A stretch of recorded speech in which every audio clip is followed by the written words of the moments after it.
right, so you want to talk about Cane Corsos and Kangals, huh? Sounds like a plan. Well, we've got your articles right here, and let me tell you, these breeds sound amazing. They're both known for being, well, let's just say incredibly impressive is an understatement. What's got you curious about these powerful pups, thinking about a new furry friend? Maybe, maybe not. Either way, I am ready to dive in and learn. Me too. So, should we get right into it? Let's do it. Okay, let's unpack this dog dilemma then. Cane Corso versus Kangal, two breeds that are often lumped together as guard dogs. Which, now that I say it out loud, kind of makes me wonder. Makes you wonder what. Well, are we talking about two sides of the same coin here? Or are these breeds more different than their shared job description might suggest? That is a very good question. What's fascinating here is that while they are both often categorized as guard dogs, which can make them seem more similar than they actually are, there are some pretty significant differences between the two. One of the most obvious places to start is with their size difference. You're spot on. So paint us a picture here. Just how different are we talking? Like, give me the Cane Corso rundown first. Sure, Cane Corso is certainly no slouch. They typically stand about 23 to 27 inches tall and can weigh anywhere from 88 to 110 pounds. Okay, so not a small dog by any means. But then you've got the Kangal on the other side of the ring. Right, and that's where the size difference gets really apparent. Kangals can reach a towering 28 to 34 inches and weigh in at a hefty 85 to 150 pounds. Wow. Okay, so we're talking significantly bigger. One of your articles even mentioned Kangals needing at least an acre of land that's bigger than some apartments. It seems like the Kangal size isn't just about needing a bigger dog bed. Is that extra space just about accommodating their stature, or is there more to it? Way more to it. You're picking up on a key point. Kangals were bred for serious work, often independently guarding flocks, so needing a lot of space is hardwired into their DNA. So they're literally hardwired to need a lot of space. Pretty much. And all that energy needs an outlet. Think marathon runner, not couch potato. Okay, that makes a lot of sense. So if a Kangal is off on solo patrol duty, how do a Cane Corso's guarding instincts usually play out? Especially given that they're smaller and, from what I'm gathering, a bit less independent. It's true. You see a different kind of guarding style with a Cane Corso. They are known for their intense loyalty and alertness, often described as being more like your own tiny bodyguard. Tiny bodyguard, I like that. They're always close, always observant, and deeply bonded to their family. So we've got one independent operator and one tiny bodyguard. It sounds like training could be a whole different experience depending on which breed we're talking about. Yeah, you're right. Okay. It's gonna be different. Okay. Both breeds are intelligent, but with a Kangal and that independent streak, it means you need an owner who can provide really consistent, firm training. Oh, so you really got to be on top of them. Yes, you have to establish yourself as the leader from day one I see. because they're very smart dogs. Got it. So you need to set those boundaries right away. Speaking of training, your article about the Kangal's independent streak, it reminded me of this one time, I don't know if I've ever told you this, but my terrier Oh, boy. decided to, round up all the neighborhood kids back into our yard. Oh, no. Like they were sheep. Really? It was like he was herding them, and I was like, oh, no, this is not good. Wow. That's something else. It is what it is. Some breeds just have that instinct more than others. Yeah, for sure. So firm but fair with the Kangal, got it. Exactly. It sounds like both of these breeds need a good amount of exercise, though. Oh, absolutely. But we probably want to crank things up a notch for a Kangal, Oh, yeah. given their work ethic. Yes. Think of it this way. A tired Kangal is a well-behaved Kangal. Okay. So they need that outlet for all of their energy and ideally in a spacious environment where they can really stretch their legs. Right, because we're talking about a big dog that needs some space to move. Yes, exactly. That brings us to, I think, a really important question that maybe people listening are thinking about right now. Okay, what's that? Which of these breeds really fits your lifestyle? Because they're both amazing. It's true. They are both incredible dogs. They are. Yeah. So if you're completely smitten with both, how do you choose? Well, you have to think about compatibility.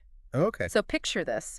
You have an active family with older kids who are comfortable around large breeds, right? Okay, I'm picturing it.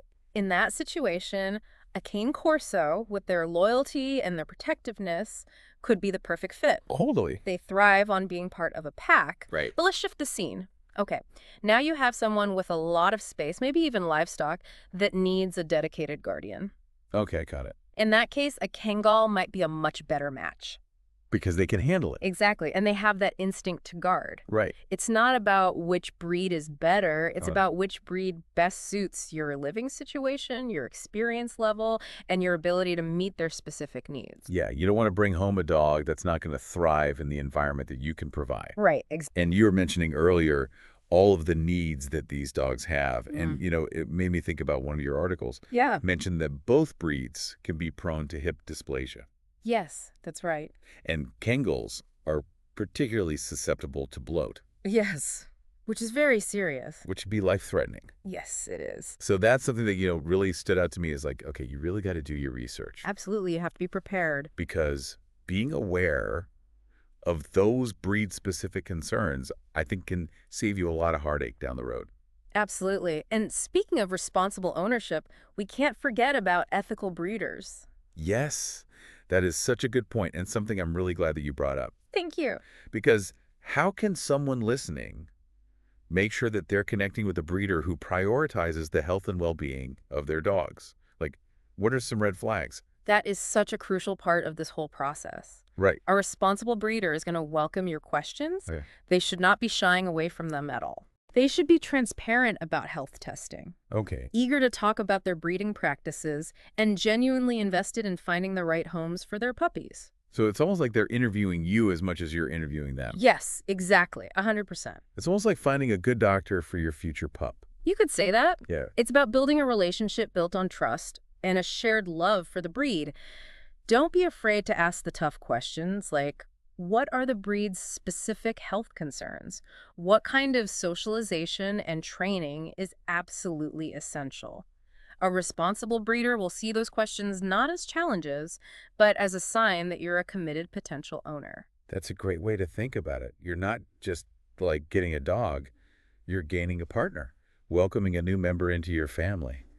So we covered the importance of research, connecting with ethical breeders. What else should our listener arm themselves with as they continue their deep dive into the world of Cane Corsos and Kangals? Don't underestimate the power of firsthand experience. What do you mean? Like, seek out opportunities to meet Cane Corsos and Kangals in person. Oh, okay, I see what you're saying. Attending dog shows, connecting with breed enthusiasts, maybe even finding someone willing to let you shadow them for a day and see what daily life with their dog is true. Like, these experiences can be incredibly valuable. There's nothing quite like rolling up your sleeves and getting some real-world experience. It's easy to get caught up in spreadsheets and pros and cons lists, but sometimes it's that gut feeling you get from actually being around a breed that tells you everything you need to know. Did any of the articles you shared mention specific experiences with either breed that stood out to you? One of the articles highlighted how important early socialization is for both breeds, especially when it comes to introducing them to children and other animals. It emphasized that even though these dogs are powerful and protective, proper socialization from a young age helps them grow into well-adjusted adults. That makes perfect sense. It's about setting them up for success right from the start. Well, we've covered a lot of ground today. Size and temperament, training and lifestyle, responsible breeding, breed-specific needs, and the importance of hands-on experience. It's a lot to take in, but you're clearly doing your homework and approaching this decision with a lot of thoughtfulness. It's a testament to your commitment as a potential dog owner. Remember, choosing the right breed is a journey, not a race. Take your time, trust your gut, and enjoy the process. I love that. Trust your gut. That's some really sound advice. Yeah. And with that, we're going to wrap up this deep dive into the world of Cane Corsos and Kangals. Thank you so much for joining us today. It was my pleasure. And who knows, maybe this time next year, you'll be back here with us telling us all about your new furry family member. Until then, happy researching, and we'll catch you on our next deep dive.